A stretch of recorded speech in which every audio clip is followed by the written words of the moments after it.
many of us know that in a population which is of 1.1 million, there is only one brigadier? And we are very lucky today that we have one of them amongst us. With his illustrious career spanning over 34 years in Indian Army, our brigadier has exemplified leadership, resilience, innovation. Beyond his distinguished services, he is passionate educator, global keynote speaker, TEDx speaker, an accomplished author. He is one of the only two certified speaker professional in India. And since retiring from the army, Brigadier has dedicated himself to transforming lives of many as a leadership coach, time investment strategist, and impacting the lives of thousands across the globe. So let's welcome Brigadier Sushil Bhasin.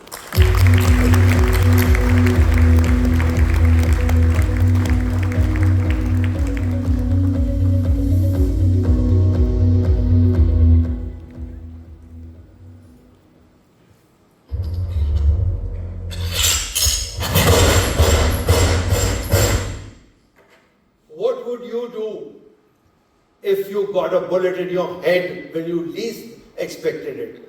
Anyone? Yeah, Dipti. Die? So easily? Yeah, anyone else? Sorry? Pray.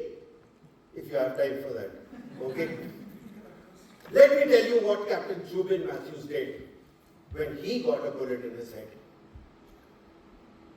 An officer from my regiment, Bihar regiment, was deployed in the J&K in Kukwara sector in the early 90s when the militancy in J&K was at its peak. One day, rather one night, soon after midnight, he got an intelligence report that there were some militants hiding in the house in the village nearby.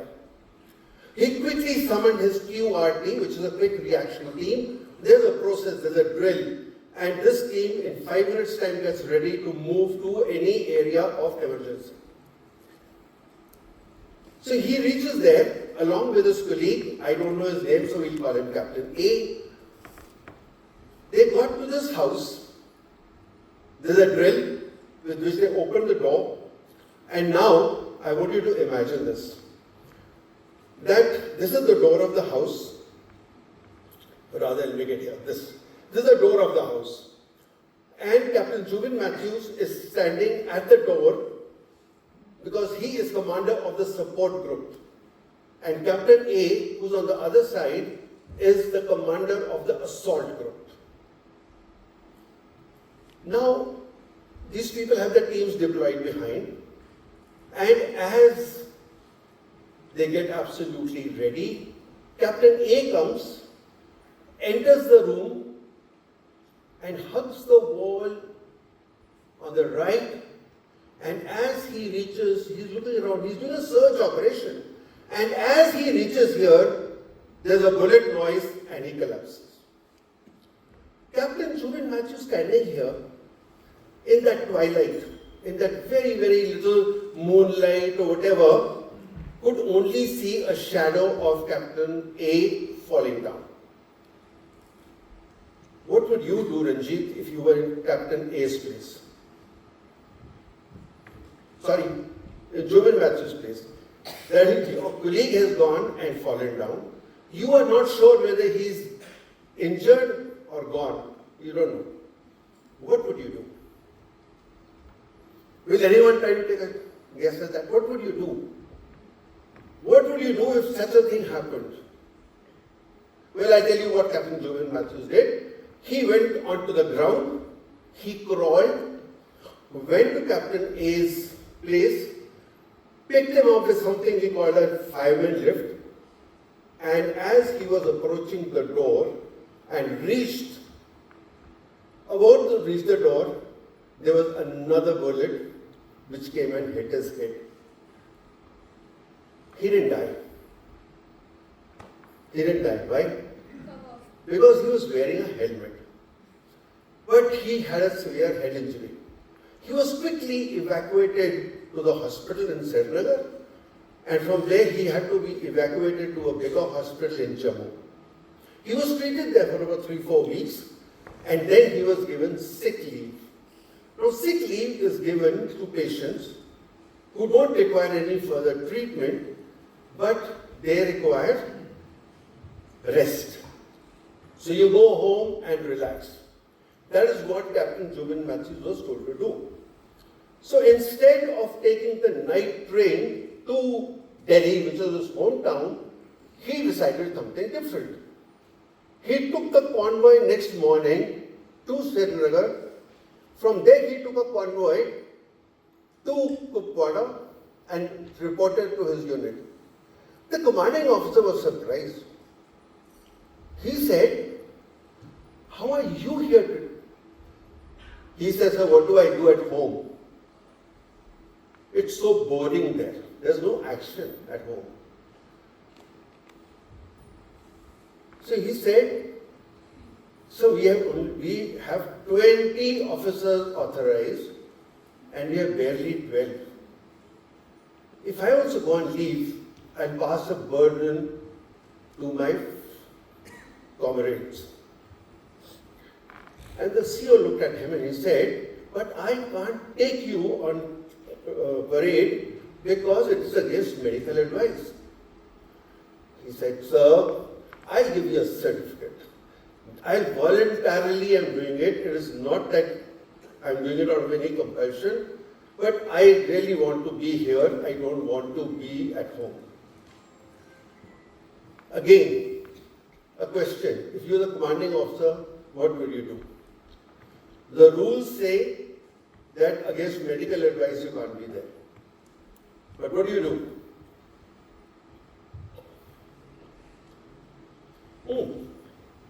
In the beginning, I knew people were tight-lipped, but I saw people opening up. So now that you've warmed up already and your lips have already done a lot of movement, come on, let's have some answers. Anyone? Anyway, he was highly impressed.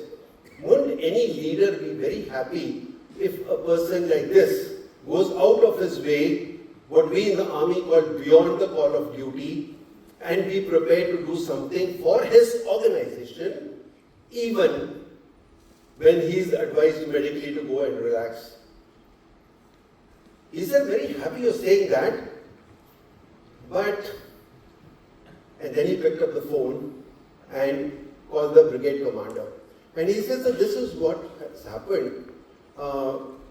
Brigade commander was very happy. Very happy. He said, "That is wonderful. I mean, I'm impressed that there's a person who's setting such a wonderful example. Keep him." So, he kept him. And after another 10 days, there was another such operation in which he went without even asking anyone or something. He was not supposed to go, but he went. And when he went, he again got a bullet injury, but this time not in his head. Let's leave that besides. But the question is, how many people in the corporate world would do what Captain Zubin Matthews did? That's my question. Anyone? Anyone? Come on. How many people do you think in the corporate world would do such a thing? I'm not getting answers, but in normal audiences I get 3 answers. Some say never, some say seldom, and some say I can't say. It's neither they don't do it, it's neither that they say it's always done, but I'll tell you, it is done. I have recently spoken on a TEDx talk on the 2008 Mumbai terrorist attack on Taj. And if you go into the details, you will be surprised that the 260 employees in Taj that time all knew the escape route. 100% of them knew the escape route. How many people do you think escaped? None. Sorry? Not many? This was a study done for 2 years in Harvard, and they asked all these students, the big polling, what's the percentage of people you think who stayed back? And the best answer anyone gave was 25, which was lowest. I mean, everyone said that everyone would have escaped, but the only answer which came closer to what it is was 25%. And the answer is 0. Not even 1% escape. So it happens in the corporate culture as well, but it happens seldom. Why does it happen? It happens, and before that, let me again ask you another question. Where do you think these people come from who do such things? Why do they go and take the biggest risk of their life after every human being fears death? Why would these people go and do it without a problem? Why would they take a risk and carry on? You saw Kargil war on your drawing rooms. And you know that if a person is climbing up, the enemy on top doesn't even have to fire. Even if they roll down stones, they'll be able to damage you. Still people are climbing up. Still people say that they'll mange more. They go into the toughest of terrains, they go into the toughest of weather and still do it. Where do they come from? They come from the same schools and colleges, same villages that all of us come from. Then why is it that they do it and their own brother in the corporate world may not have done it? The answer is organizational culture. When you ask people in Taj, they say there was no SOP.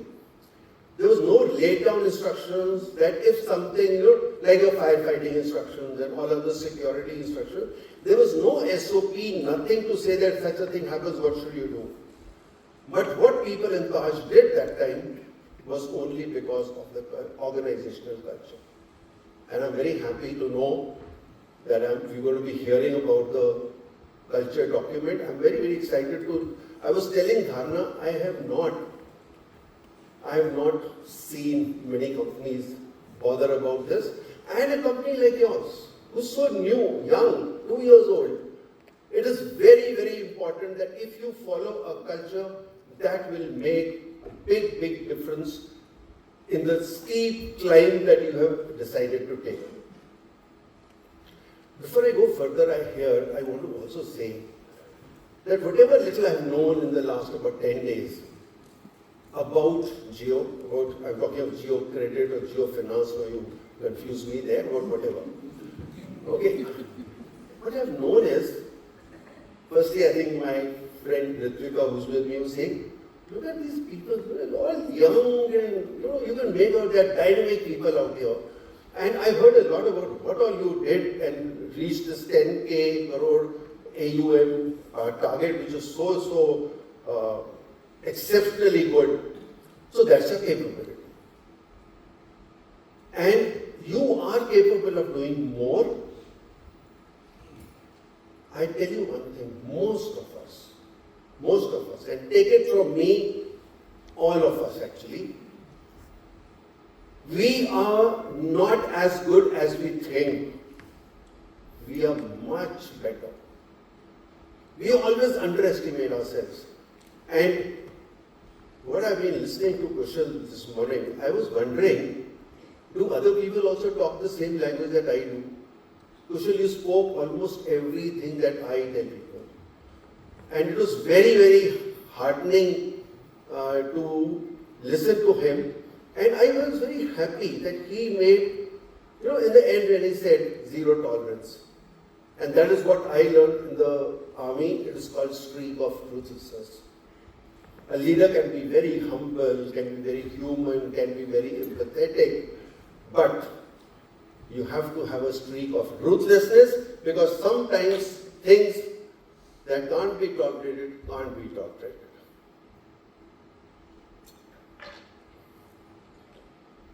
Okay, now before I go further and tell you something more about this, let me introduce myself.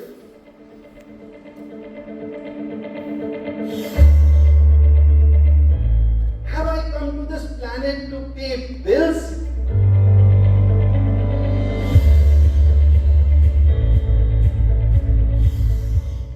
Leaders are not born, they are made.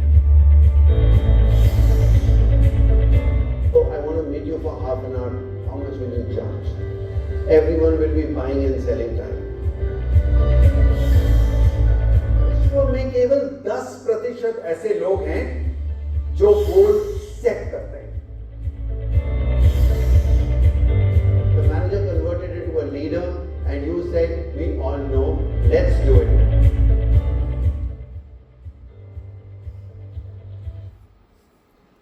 Thank you. And here I also wish to thank. I will start with, not in a sequence of hierarchy and all, Prasad. Prasad has probably recommended me, convinced Dharna, and then we had a conversation.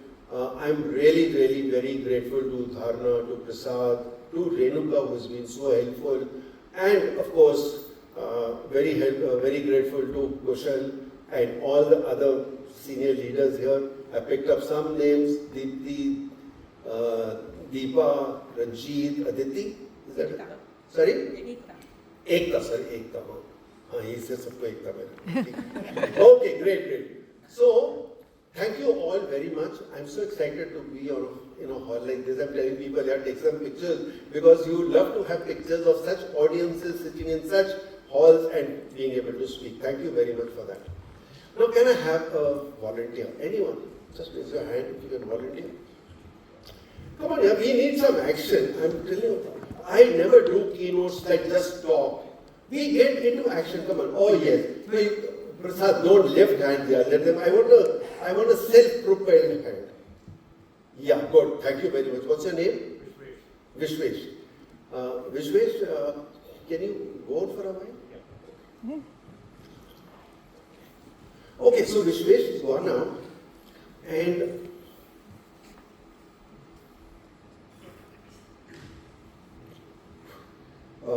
I don't want to be on the mic for a while. Okay, who else can go out? Who's willing to go out? Okay, please go out. Are you getting bored and that's why you want to go out? Okay. Yeah? Brigadier Okay. Ranjit there. Sorry? Ranjit, you want to go out? Please. I'm not giving chocolates to people who go out. I want to ask you people.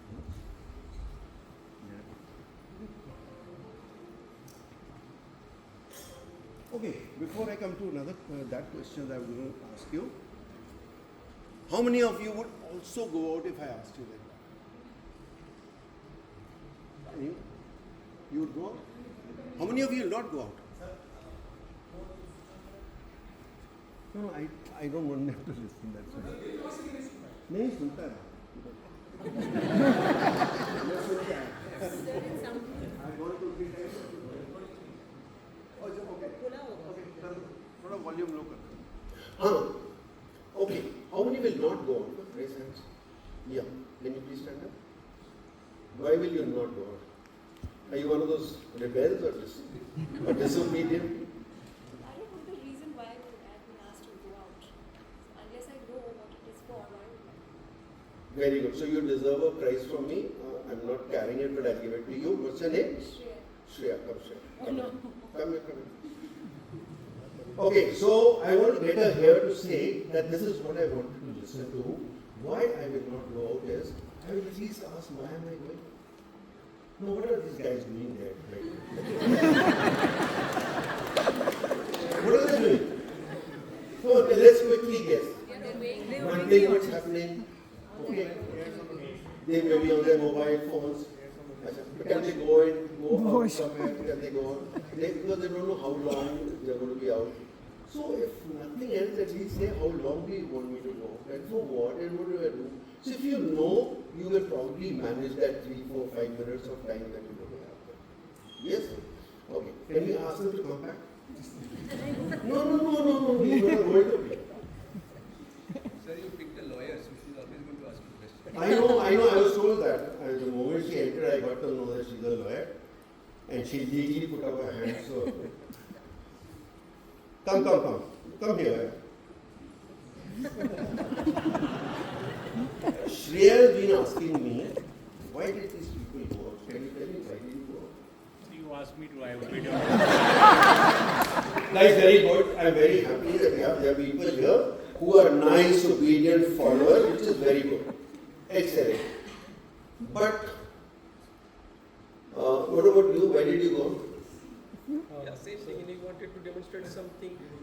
Again, volunteered and Okay. But, that means I'm very happy that people in this place listen to me. I'm a stranger for you and you're prepared to obey me. That gives me a very good sort of feeling of pride. But tell me, will you do anything that I tell you? Very strange because they never listen to me. Okay. Would you do everything I tell you to do? Depends. No, it depends on you. Okay? Like if I tell you go and stand on that table and dance, will you do that? I can. I can. But if I can ask you something more which I won't want to say now, you will not. So the point is, I do something that you say is okay and something you say I'm not going to do. Right? Agree. Now, why did Shreya not go out? Ask her. I wouldn't go out. I first asked why at least, no? Why being asked to go out for knowing the reason. Does it ring a bell in your mind? Yes or no? Sir, I'll tell you the problem. These three boys are very naughty. They have been sent out of their class many times already. So they're used to it. Practice. Good. I agree with you. I think you picked up the right answer. Thank you very much. All four of you will get a prize for me, but I don't want to delay. Let me give it to you straight away. And let's keep them, some of them out. Because Do I get a better prize? better prize like chocolate. So you will get this. I don't know whether it's better or not better, but this is better. Chalo. Okay, thank you. He's saving it. Okay, please give them a big hand.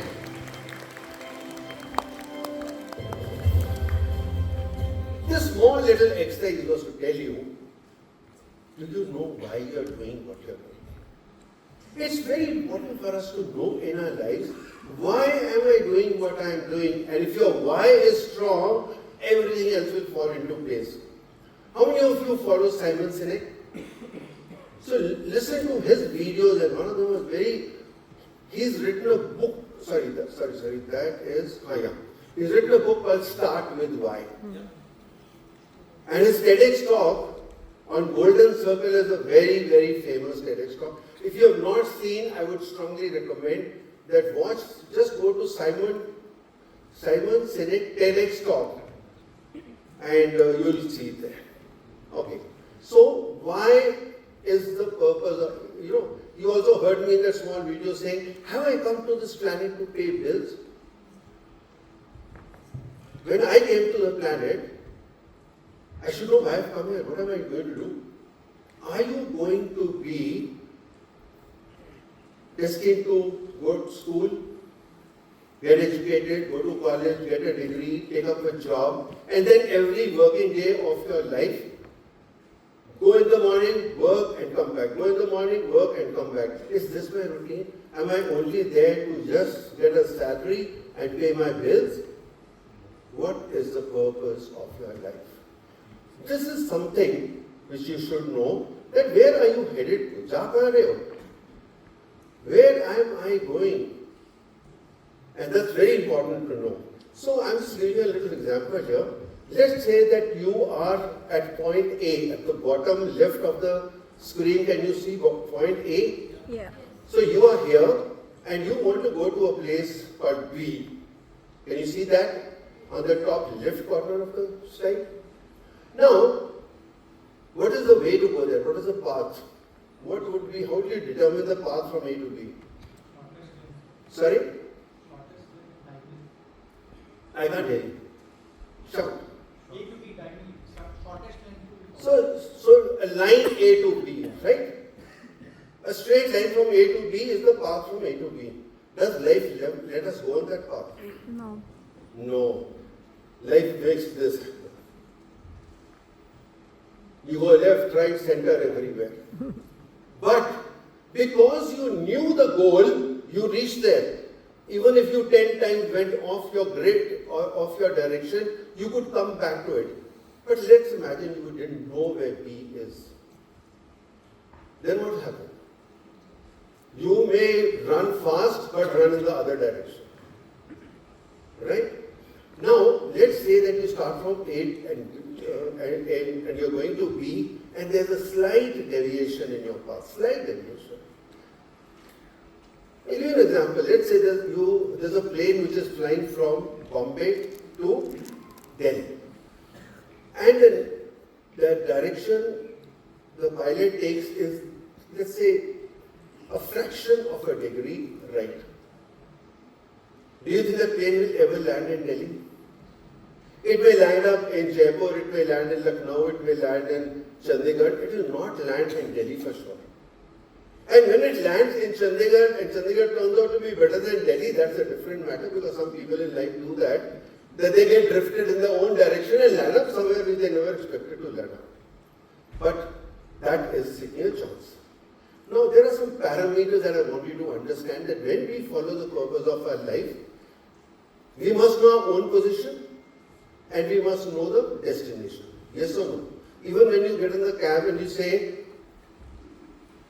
Driver को बोलो ले चलो, तो कहाँ ले जाएगा?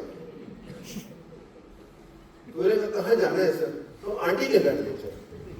तो फिर कौन सी आंटी भी? मेरे को बताओ, मेरे को तो जगह चाहिए एग्जैक्ट। इसे अंधेरी ले जाओ यार, अंधेरी बहुत बड़ा, बताओ जाना कहाँ है?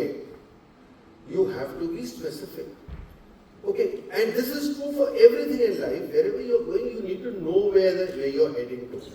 Right? Now, so I just told you the direction. But now if you have a goal and you want to reach there, like I just heard, from 10K to 40K in the next 1 year or 3 years? 1 year. 1 year.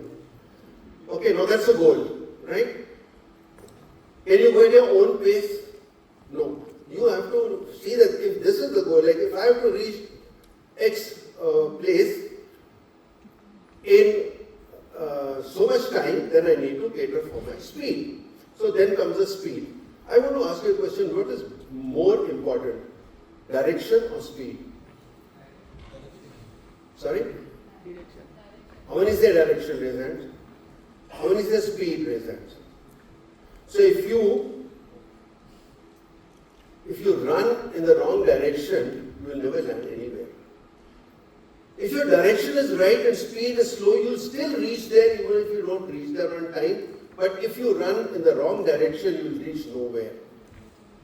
Now, when you have to do that in life, you have to know what's my purpose, what's my goal, where do I have to reach.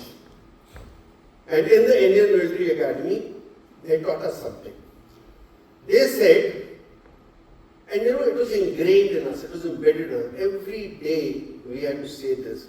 So, agar हमारा खून भी निकालोगे, उसमें भी यही निकलेगा. This is something which is embedded, it's a DNA. And it says, the safety, honor and welfare of your country comes first, always and every time. The honor, welfare and safety of the men you command come next. Your own ease, comfort and safety come last, always and every time. We say this every day in addition to some prayers, which are also a routine in the Indian Military Academy. I have always suggested that you could probably also, and I'm sure Dharna would have already done that, because the way I see this going on, I think you are far ahead of many other companies who don't have such programs. So, you could somewhere say something like this, okay? That you can make out something of this, that what is my priority? And Kushal also spoke about priorities, and priorities are very important. I'll come to one of those things which I really got charged with, because that is what I say a lot, and I don't find many corporates adhering to it or even thinking about it. Now, when I talked of purpose of life, this is my TEDx talk on purpose of life, and I said I discovered the purpose of my life at the age of 54, and while I had every chance to become a general, if I stayed on in the army for another 6 years, I came out because I was a chairman of army school, and I fell in love with children and left the army to then dedicate my life to touching lives, to improving people, and that is what I've been enjoying. So there are three things when it comes to this triangle of purpose, right? What you have to understand is that the purpose is on top. You have to know what your purpose is, and to reach there, there are many things.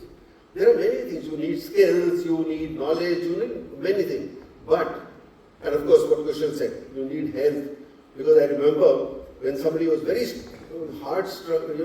struggling to make a good career in the army, and he was not even resting. The company commander said, remember one thing.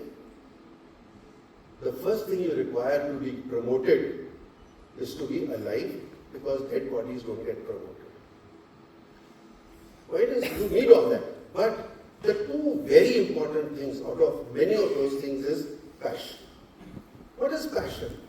Passion is that force that pulls you out of the comfort zone. You have to be very passionate. You should know what you are doing. It's something that makes you jump out of the bed in the morning and not get up and say, oh my God, aaj phir jana padega.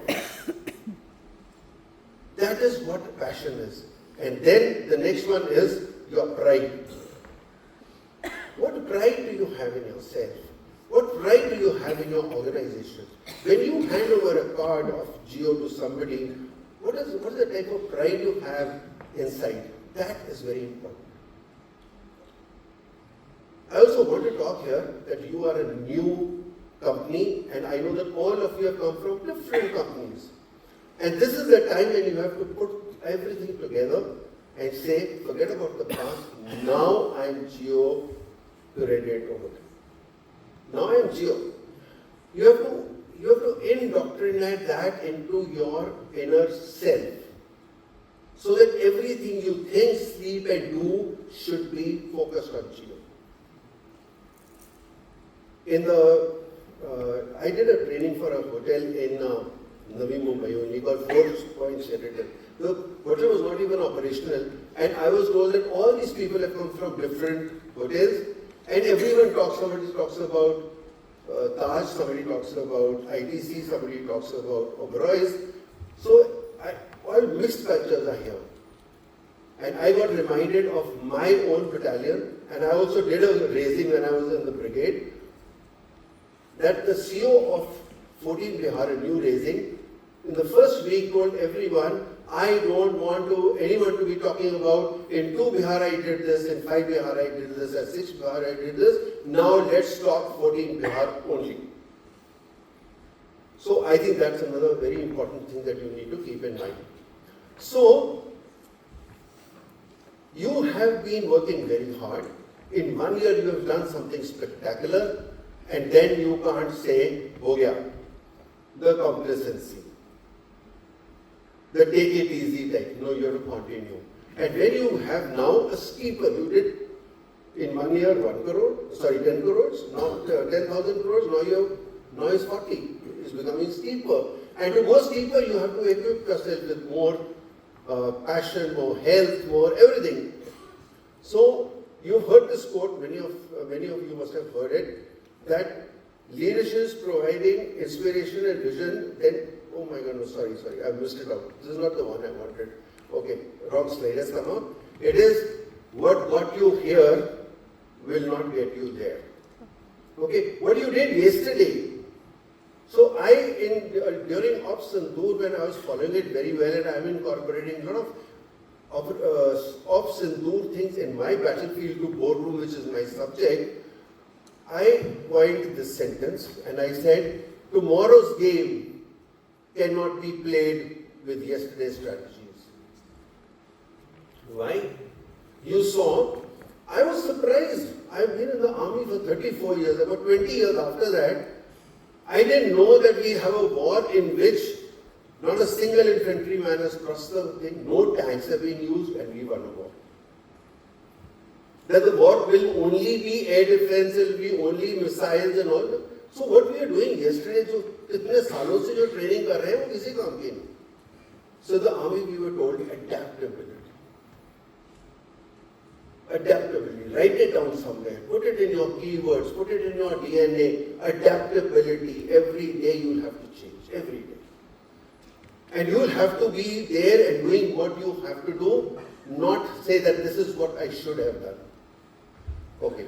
I just cut short on this and explain briefly that today as leaders, today as workers, today as people who are looking for growth, and I'm going to talk a little bit about this growth which Kushal was talking about, you need to look at the future and say, 4,000 crores karna hai, so that is your end result there.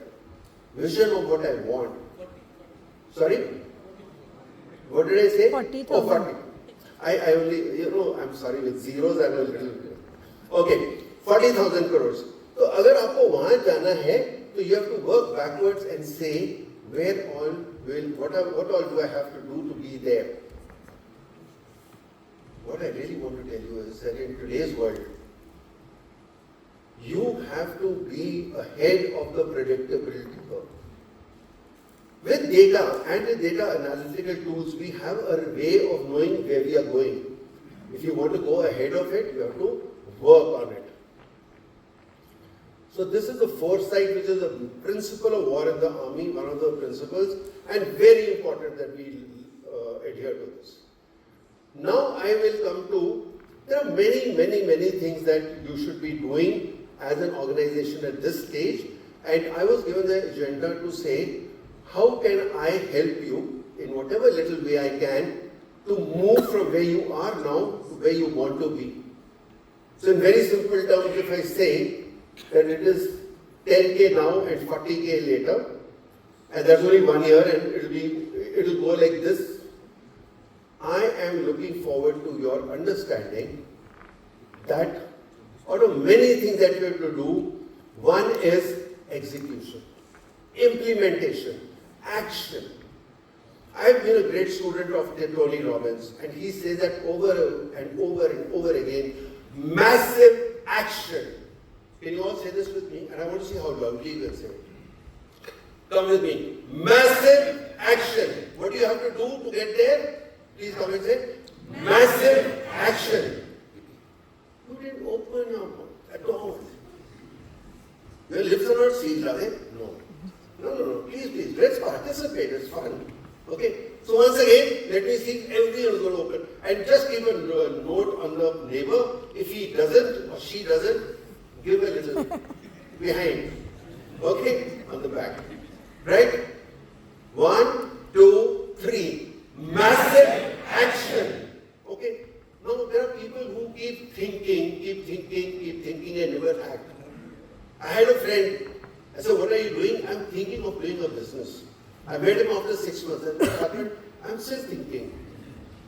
So if you think and not act, that thinking, that planning, that dreaming, that fantasy is of no use. So, success doesn't come from what you learn. Success comes from what you do with what you learn. And knowing is not knowing, doing is knowing.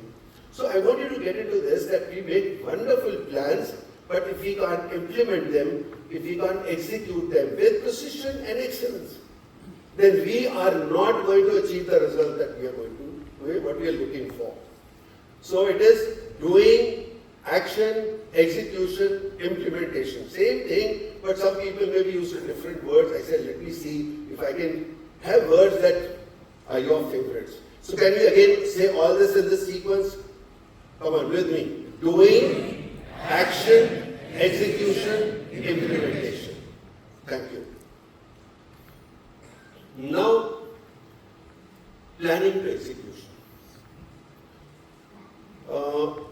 I don't think I need to explain much of this, but what happens is execution matters a lot, because till you act, till you do something, till you understand what it is, it will not remove the friction.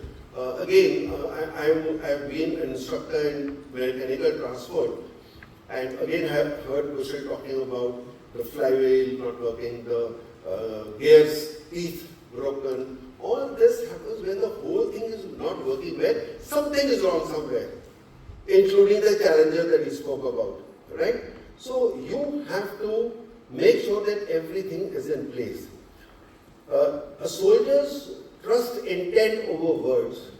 You know, what is your intention? It's not about what you say, what you do, karte kya ho. Okay?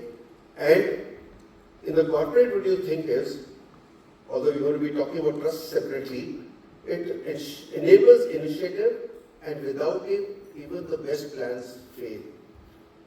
I don't know how many of you were existing in 1965. Anyone raise hands?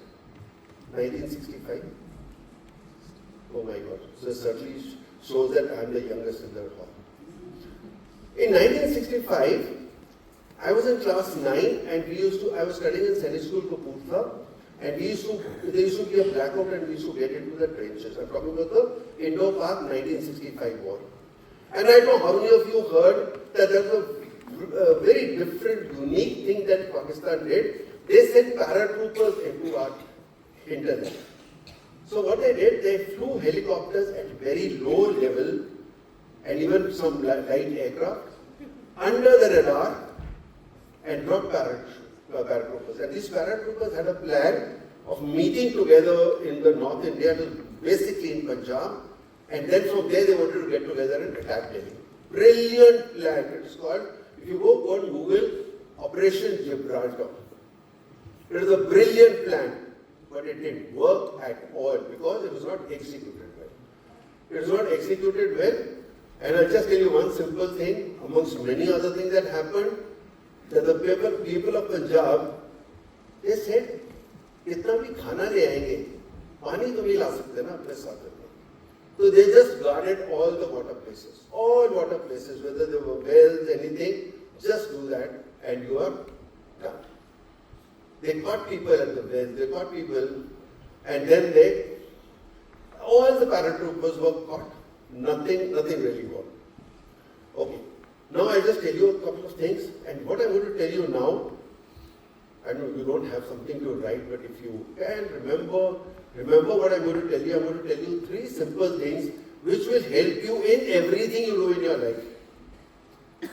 I mean, I'm telling you before I tell you what I'm saying, that I've even done it in my daughter's wedding. To organize the wedding, take that as a project, take that as a task, I've done it there also. So, how many of you agree that when we go into the war, we go with ultimate planning? Planning to the T, they say. How many of you think? How many of you think go very well prepared for the war? We do. All those who have not put up their hands, let me assure you that we do planning like nobody can do. I mean, we know कि कौन सी गाड़ी में क्या सामान होगा, मेरे bag में क्या क्या सामान होगा, everything checklists are made, and we have got such drills that when operations happen suddenly, how do we get ready? Because we are in operational readiness all the time, right? So, when we are doing our planning, these are the 3 questions that we have to ask ourselves. So, whenever you get a task, what is my mission? What is my task? Simple terms, what is my task? Karna kya hai? Get it clear. If you are not, go to your boss and say, this is what I think. Is it same that you said or something else? So, if you are not clear about the task, don't even start, because you may have to do reworking to the type that you would know. The second one is, what does it involve? You write down the complete list of things that the task could require.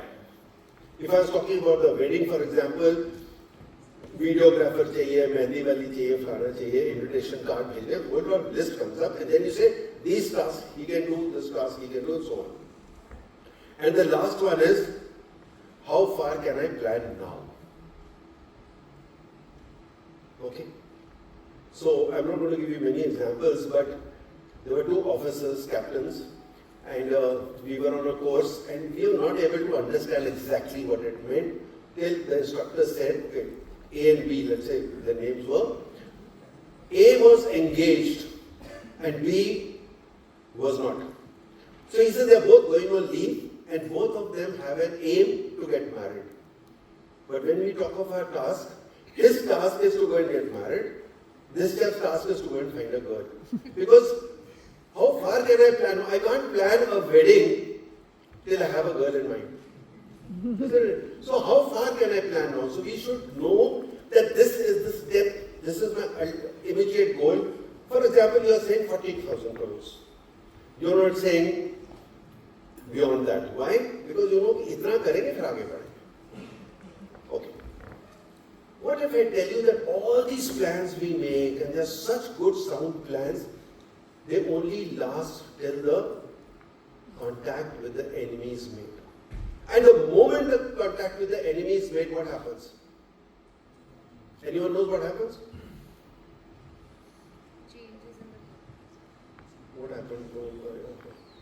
Okay. So what happens is chaos. The moment we make contact with the enemy, we know our plans, we don't know his plans. It's something like chess. I know how I can move, but I don't know what the opponent will move. So now it is reacting to his actions. And therefore, all this to handle that chaos. So today I'm telling you, there's another word you can write down, a very not talked about word, chaos, that your job today onwards is to say, how can I handle chaos? How many of you handle chaos every day? Raise hands. Whenever you will find something else has happened. You planned something else has happened. So, and every day you say firefighting, you say all those sort of things, but you as leaders have to be trained to handle chaos. Okay, I'll skip the rest of the little things. The second thing I want to talk about is trust. Very, very important. Trust is that glue that keeps you together. Trust is the one that takes years to build and takes half a second to break. And when it breaks, it's very difficult to get back there. You may, but it'll never be the same. So now, this is a little bit of theory. So I'm saying it is the invisible fuel of high performance. If you have to perform well, you have to have trust between each other. And there are 2-3 things. One is, I must trust you. And secondly, I should be trustworthy that you can trust me. Right? Both of them.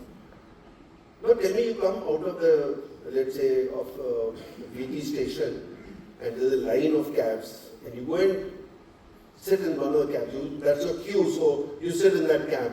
How many of you ever asked that person, license dekho? Or did you have liquor last night? Or whatever, are you colorblind? Do you ask them? You just trust them, no? So I sit in the car from behind, I don't even see his face, I only see his head, and I say, Andheri le chal.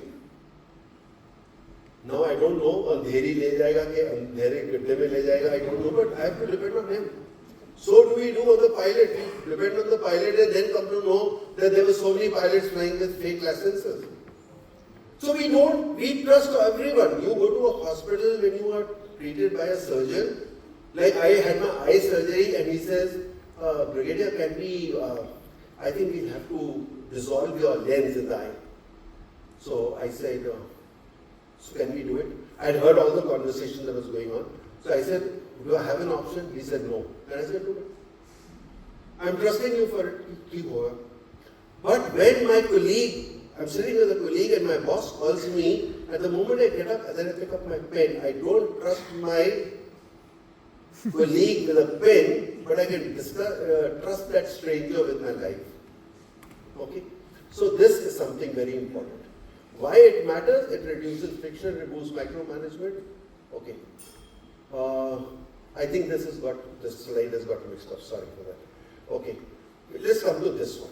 This is something very important. Again, it's from Simon Sinek. So if you want, you can look at this video for more details. But I'm going to briefly explain to you that let's say that if you have performance on the y-axis and trust on the x-axis. Now this is one person who nobody wants. Low performance, low trust. Nobody wants this person. Right? Wrong? So Nana, you have to pay attention. I'm going to be asking you questions. HR question. Okay? So nobody wants this person. What about this person? High trust, high performance. Who wants him? Everyone wants him. मिलते क्या? मिलते क्या? कौन सी market में मिलते? Somebody said Gopar market. मिलते क्या? नहीं मिलते. Right. So you don't get them. Now there is another category of people which is high performance, low trust.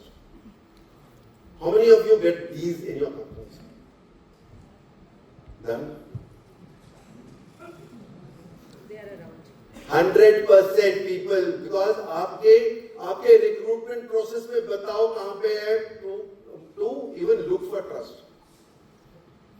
And it's not one of the parameters. You only see his degrees, his performance and all that. In the army, about 20 years, so 20 years before I left the army, they came out with the thing that let's not promote people according to their performance, because what you are doing today, you not do tomorrow. Let us promote people because of their potential. If this chap is learnable, coachable, then he's the right person to have in the. How many of you agree with that? Potential. Not performance. आज की performance. जो बच्चा 10th class में बहुत अच्छा करता है, doesn't mean he'll become a PhD. No. So we have to understand that. Now, what does the army do? Army says that I want a person with, I don't know, high performance, high trust. But if I can't get that person, I still want high trust. So I'll take a person with, sorry. Army says, no, I don't want this person. I don't want performance, वो तो मैं उसको सिखा दूँगा. I'll do a training and I'll train him, coach him, bring him to that level. I will rather prefer a person of medium performance and high trust. That is better than high performance and low trust. And he says, the army says, I will even prefer low performance and high trust to that high performance, low trust. So this is something that I want to talk about trust. So trust becomes very important. The third thing is collaboration. We have get so much used to competition that collaboration somewhere vanishes. So I do an activity in my programs called Frenzy, and what happens in that is that I won't talk about but everyone gets into competition, and there's enough preamble to build up the whole thing that guys, collaboration is very important. And again they go and compete. The next morning we have another activity, again I test them out, again some of them compete. They don't get it into the head. Why? Who's responsible for this thing going into our brain that we have to compete and not collaborate? Who's to be blamed for it? Who's responsible? Anyone? The answer is mommy. It was your mom who told you right in the beginning, तुम्हारे भाई का दूध खत्म हो गया, तुम्हारा नहीं. उसके 70 marks आ गए, तुम्हारे 30 आ गए. Competition comparison started right from the time you were a kid at home, and then whatever the mom could do, the teachers made up for it. And then it became a part of your life. You go to the airport, you got a boarding pass, it has your seat number written on it, yes or no?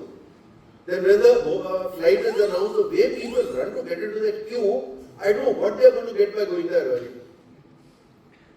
It happens, right? So collaboration is very, very important. Now, what it really means is that if you have in an organization one team, one mission, one culture, then you are absolutely equipped to face any challenges of the market. Okay. So we want to look at breaking silos and building strategy. Why this matters is that collaboration creates synergy, and we always want, again the intent, I don't know where that is, something has gone wrong, I think we missed out some slides.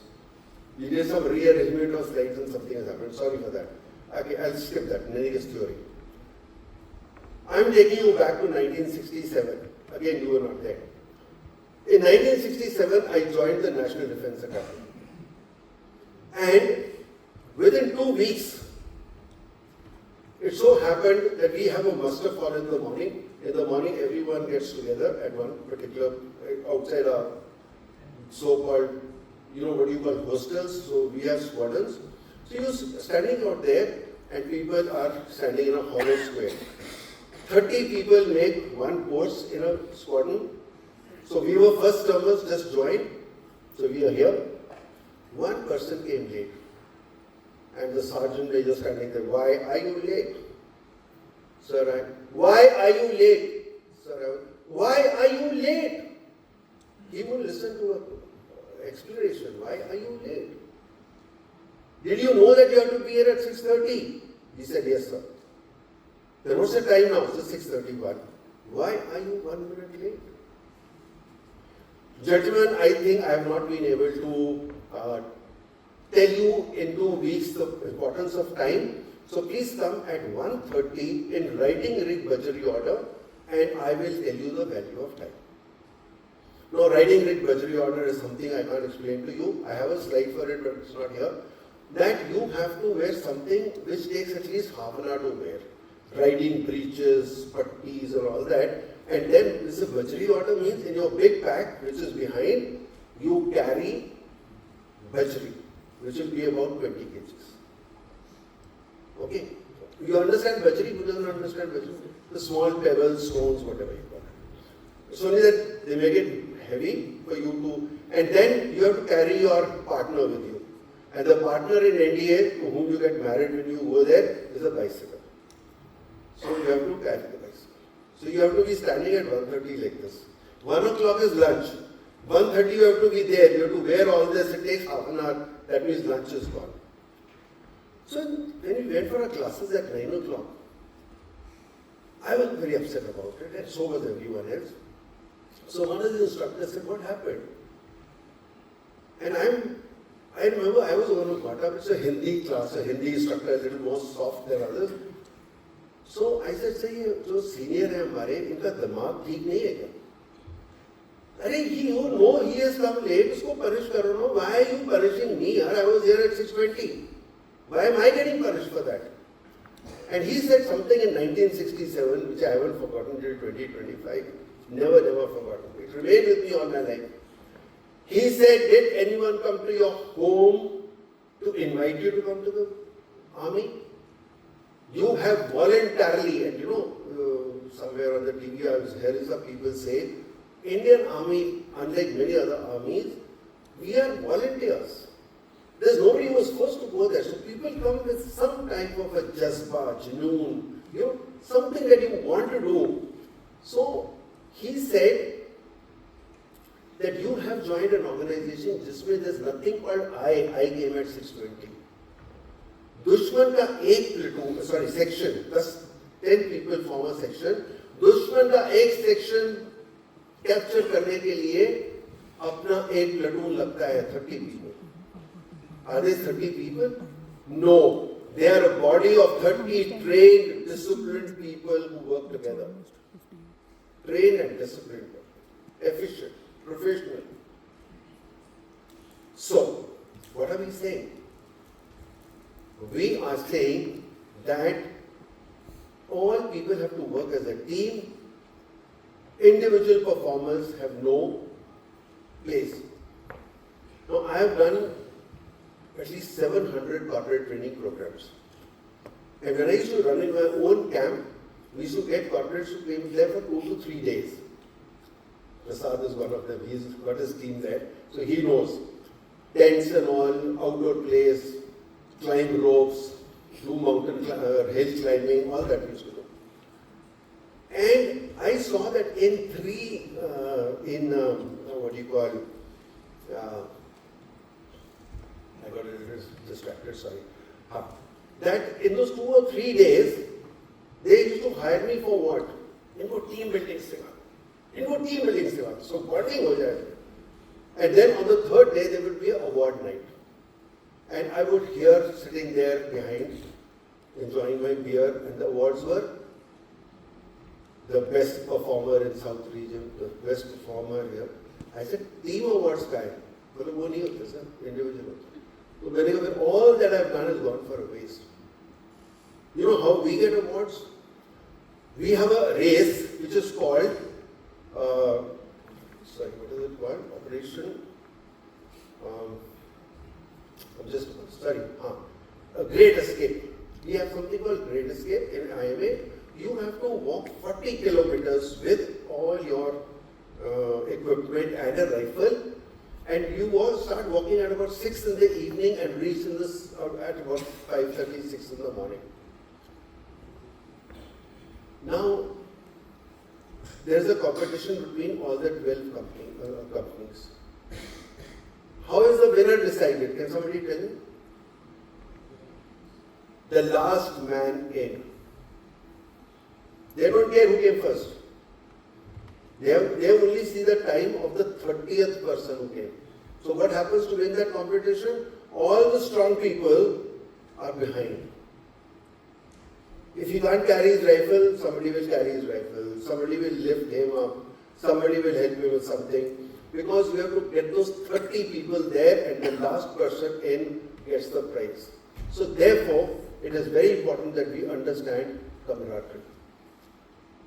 They say that the strength of a chain is decided by the weakest link. And in teams, it is the team strength is decided by the strength of the weakest member.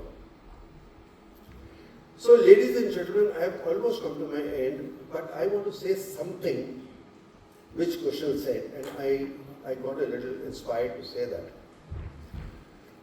He said something about the head count, the people that you have, the resource that you have. So in one of the corporate training companies, it was corporate training of a company, it's an insurance company, I'm not naming it, but the MD was sitting there, right in the front. There were tables and all, he was sitting in the front. And I went on to the whiteboard and asked people, what are the resources your company has? So if I was to ask you, what are your resources, come on? Quickly. Lot of capital I heard, lot of infrastructure, goodwill, people, what else? Anything? Anything else? These are the names, these are what everyone says. Time. Sorry? Time. You need a prize as well. Okay, time. Nobody has ever said that time is a resource. So I got into it about 15 years back, into this very serious thing of why people don't consider time as a resource. And what if I was to tell you that time is the only resource which is equal to that of your competitor? Yes or no? And time is the only resource that is predictable. You don't know what is going to happen tomorrow. But you know that tomorrow there will be 24 hours. Next year also there will be 24 hours. 100 years later also there will be 24 hours. Are you making use of it? So I got something on my YouTube called compounding of time. And what I say is exactly what Kushal said. And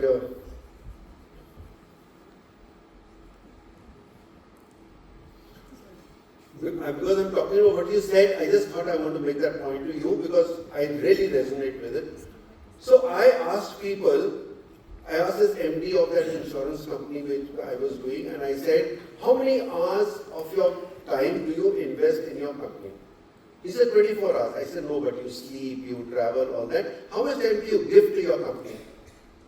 He says, well, officially I'm supposed to give 8 hours, but I think I end up giving only 4 or 5. I said, why? He said a lot of things happen, some unforeseen calls, some unexpected visitors, this, that, and the other, a lot of things. Sometimes I'm called for a meeting I never planned, and I do nothing but just sit in that meeting, so time gets wasted. So I'm not productive that day. So I said, okay, how many people report to you? He said 1,000. He said something, but I said 1,000. So I said, I asked you how many hours are you responsible for in your company? That was the question. And he said 8 hours. I said, are you responsible for 8 hours or 8,000 hours? And I want you to remember this one statement.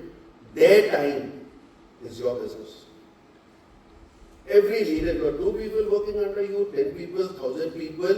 You are responsible because you hired a person at a particular salary, and if that person is working half the time, आधी salary उसकी आपकी waste हो गई, वो कौन से P&L statement में आती? Does any company have a way of saying that big loss, you have every other loss accounted for, but that loss never gets accounted? So thank you, ladies and gentlemen. Thank you very much for this opportunity. I am really, really happy. I want you to march along, march forward, not only to 40K, but 100K, 1000K, whatever.